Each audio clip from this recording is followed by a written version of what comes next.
ভিতরে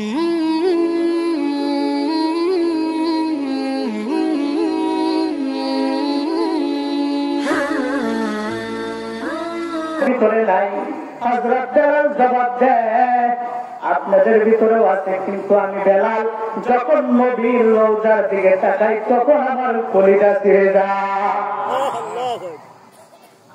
হযরত বেলাল চলে গেছে দামেস্কে। 6 মাস পরে হযরত বেলালকে নবী স্বপ্নে ঢুকে ডাকে, এ বেলাল, আজকে 6 মাস হয়ে গেল, কই গেলা? এ বেলাল, চলে আসো। ঘুম ভাঙ্গার পরে বেলাল পাগলের মতো মদিনায় চলে আসছে। রাসূলের রওজার পাশে আইসা দাঁড়াইছে হযরত বেলাল। হযরত বেলালকে দেখিয়া মক্কা মদিনার ছোট ছোট বাচ্চারা মা বাবাকে জিগায়, ও আব্বা, ও আম্মা, দেখা যায় বেলাল আসছে, মনে হয় রাসূল মদিনায় আসছে। দুধের মা যখন সন্তানকে দুধ খাওয়ায় ছোট ছোট বাচ্চারা জিগায়, মহিলারা কান্দে, বাচ্চারা জিগায়, মা কান্দন কেন? বেলাল আসছে, কিন্তু রাসূল খুঁজে থাকতো, রাসূল আসতো। হযরত বেলাল রাদিয়াল্লাহু তাআলা আনহু খবর যখন সবাই পাইছে, বেলালের কাছে চলে আসছে। সাহাবীরা এসে বলেন, একটু আযান দেন, আপনাদের নবী থাকতে যেভাবে আযান দিতেন একটু আযান দেন, আমরা নবীর স্মৃতি স্মরণ করি, নবীকে একটু স্মরণ করি। হযরত বেলাল বলেন, না না, আমি আযান দিতে পারবো না। আমি আযান দিলে কি আল্লাহর রাসূলকে ইমাম বানাইতে পারবে? আল্লাহর রাসূল কি ইমামতি করবে? বলে না, আল্লাহর রাসূলকে তো আনা সম্ভব না। হযরত বেলাল বলেন, আমি আযান দিলে যেখানে নবী ইমামতি করবেন আমি বেলালও আযান দিব না। সাহাবীরা বলে, হবে না, হাসান হুসাইনকে বলো। হাসান হুসাইন যদি আইসা বলে তাহলে বেলাল আর থাকতে পারবে না, আযান দিবে। সাহাবীরা হাসান হুসাইনের কাছে গেছে। হাসান হুসাইন আইসা নবী বেলালের দুই পাশে আইসা বসে গেছে। কিতাবের মধ্যে আছে হাসান হুসাইন দুই পাশে আইসা বসে বলে, ও থাকা বেলাল, নানা থাকতে যেভাবে আপনি আযান দিতেন একটু আযান দেন। হযরত বেলাল বলেন, এতক্ষণ আমি অস্বীকার করেছি আযান দিব না, কিন্তু হাসান হুসাইনের চেহারাটা দেখে নবীর চেহারার মতো ছিল। এখন যদি আমি আযান না দেই তাহলে মদিনাওয়ালা আমার সাথে নারাজ হয়ে যাবে। হযরত বেলাল আযানের জন্য উঠে দাঁড়াইছে। আযানের ধ্বনি বলতেছে, আল্লাহু আকবার, আল্লাহু আকবার। কান্না বাড়তেছে, কান্নার আওয়াজ বাড়তেছে, নিজেকে কন্ট্রোল রাখতে পারে না, কান্নার আওয়াজ বাড়তেছে। আশহাদু আল্লা ইলাহা ইল্লাল্লাহ, আশহাদু আল্লা ইলাহা ইল্লাল্লাহ, কান্না বেড়ে গেছে। যখন বলেছে আশহাদু আন্না মুহাম্মাদার রাসূলুল্লাহ, হযরত বেলাল আযান কইরা অজ্ঞান হয়ে মাটিতে পড়ে গেছে। সাহাবারা যখন উঠতেছে তখন জিজ্ঞাসা করেন, উঠকিরাত করে বেলাল কাঁদতেছে। সাহাবারা বলেন, কেন কাঁদেন? বলে, আমি তো আগেই বলেছিলাম আযান দিব না, আমি আযান দিলে রাসূল ইমামতি করবে না, এই জন্য আযান দিব না, আমি বলেছিলাম। আমি যখন আগে আযান দিতাম যখন নবী ছিল, তখন যখন আযান দিতাম যখন মিনারায় ওইটা দাঁড়াইতাম, যখন আযান দিতাম তখন আমি যখন বলতাম আশহাদু আন্না মুহাম্মাদুর রাসূলুল্লাহ, এই শব্দটা বলতাম আর আমি আরে আরে তাকাইতাম, দেখতাম রাসূল আমার দিকে তাকায় রয়েছে, রাসূল আমার দিকে তাকায় রয়েছে। আজকেও আমি আগের মতোই তাকাইছি, তাকায় দেখি রাসূল আমাকে দেখে না। এই কষ্টে যখন আমি অজ্ঞান হয়ে গেছি। এবার তারাও ভালোবাসছে নবীরে, তুমি আমিও ভালোবাসি নবীরে। আল্লাহ রাসূল প্রত্যেকটা উম্মতের জন্য জান্নাতের ময়দানে, হাসরের ময়দানে কাঁদবে। আল্লাহ রাসূল প্রত্যেকটা উম্মতের জন্য কাঁদবে। প্রত্যেকটা উম্মতের জন্য সুপারিশ করবে যতক্ষণ পর্যন্ত একটা কালিমাওয়ালাও বাকি থাকবে জান্নাতে যাওয়ার, ততক্ষণ পর্যন্ত হযরত রাসূল সাল্লাল্লাহু আলাইহি ওয়াসাল্লাম শাফাআত করতে থাকবে। সুবহানাল্লাহ। রাসূল শুধু হাসরের ময়দানে কান্দেন না, রাসূল দুনিয়াতেও কাঁদতেন। এই উম্মতের জন্য রাসূল দুনিয়ার মধ্যেও কাঁদতেন। কিতাবের মধ্যে আছে রাসূল 3 দিন পর্যন্ত নিখোঁজ হয়ে গেছে, মদিনায় নাই।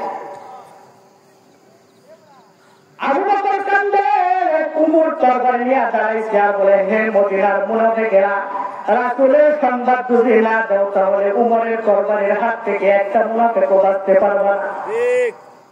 মুনাফিকরা বলে, আমরা তো রাসূলের খবর রাখি না, কিন্তু আমরা উমরের তরবারির হাত থেকে কেমনে বাঁচবো? হযরত আবু বকর বলেন, উমর পাগলামি করো না, চলো নবীর তালাশে বাহির হয়ে যায়।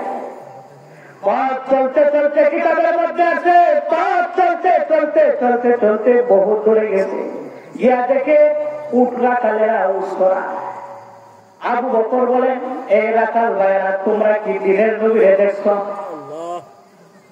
রাখালেরা বলে, তোমার নাম কি, তোমাদের নাম কি? হযরত আবু বকর বলে, আমার নাম আবু বকর, আমার ভাই উমর।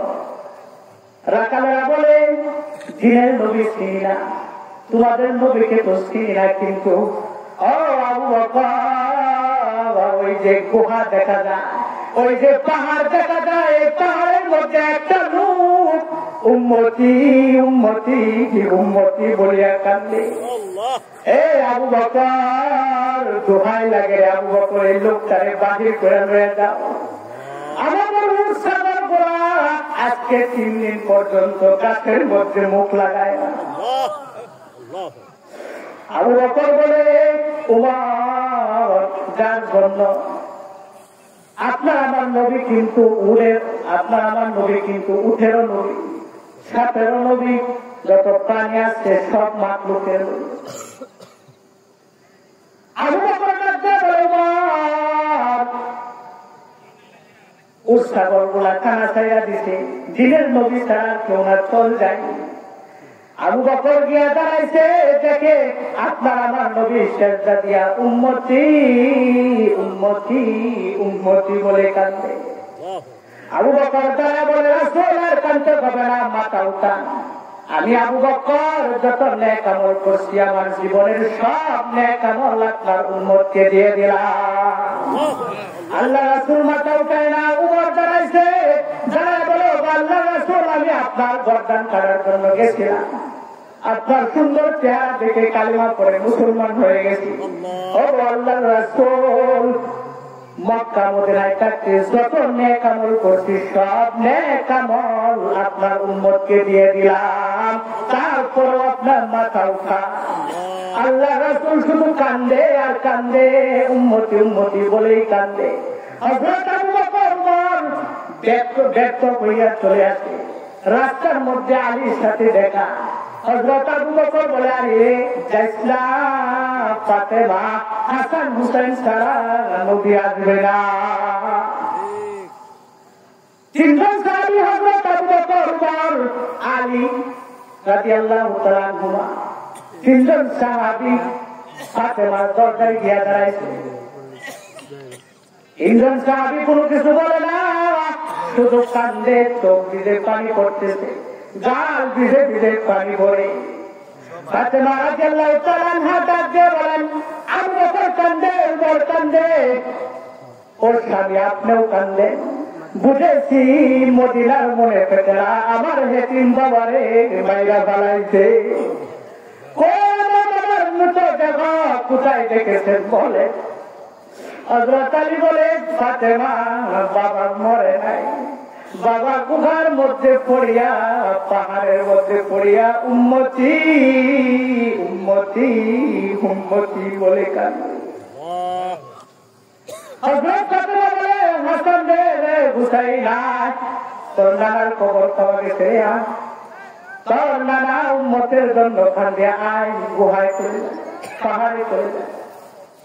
হযরত হাসান হুসাইন ফাতেমাকে ডাক দেয়া বলে, মা,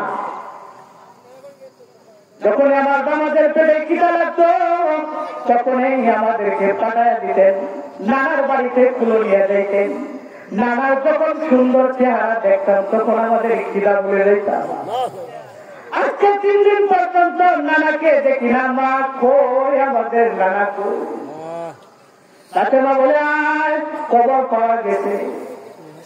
হযরত ফাতেমা রাদিয়াল্লাহু তাআলা আনহা গিয়ে দাঁড়াইছে, দেখে নবী উম্মতের জন্যই কাঁদে। হযরত ফাতেমা বলেন মা ও আব্বা আর কাঁদতে হবে না, মাথা উঠান, আপনার মেয়ে আমি ফাতেমা চলে আসছি। ও আব্বা, যখন আপনি বাড়ি থেকে বাইরে হইতেন সর্বপ্রথম বিদায় আমার কাছ থেকে নিতেন, সর্বশেষ বিদায়টাও আমার কাছ থেকে নিতেন, কিন্তু আজকে 3 দিন পর্যন্ত কেমনে কেমনে গো বাবা আপনার কলিজার টুকরাকে বলে রইলে? বাবা কাঁদতে হবে না, মাথা উঠান, আমি ফাতেমার জীবনে যত নেক আমল করছি সব নেক আমল আপনার উম্মতকে দিয়ে দিলাম। আপনার আমার নবী মাথা উঠায় না, ফাতেমা রাদিয়াল্লাহু তাআলা আনহা সেজদার মধ্যে পড়ে ডাকতে আল্লাহ, আমার বাবারে আর কত কান্দাইবে, আমার বাবারে আর কত কাঁদাইবে। ফেরেশতারা তাকায় রয়েছে আসমানের মধ্যে।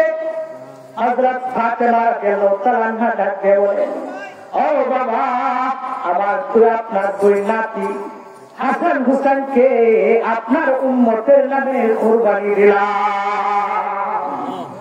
আল্লাহ তাআলা জিবরাইলকে ডাকতে বলে, জিবরাইল যা আমার বন্ধুর কাছে যা, আজকে পরীক্ষা করলাম আমার বন্ধু উম্মতের কেমন কান্দারি, উম্মতের কেমন মায়া, আজকে আমি পরীক্ষা করলাম, গিয়া বল মাথা উঠাইতে হাসান হুসাইনকে নিয়ে বাড়ি চলে যাও। আমি আল্লাহ ওয়াদা দিলাম প্রত্যেকটা উম্মতকে আমার বন্ধুর সাথে সাক্ষাৎ না করায়া জাহান্নামে দিব না। সুবহান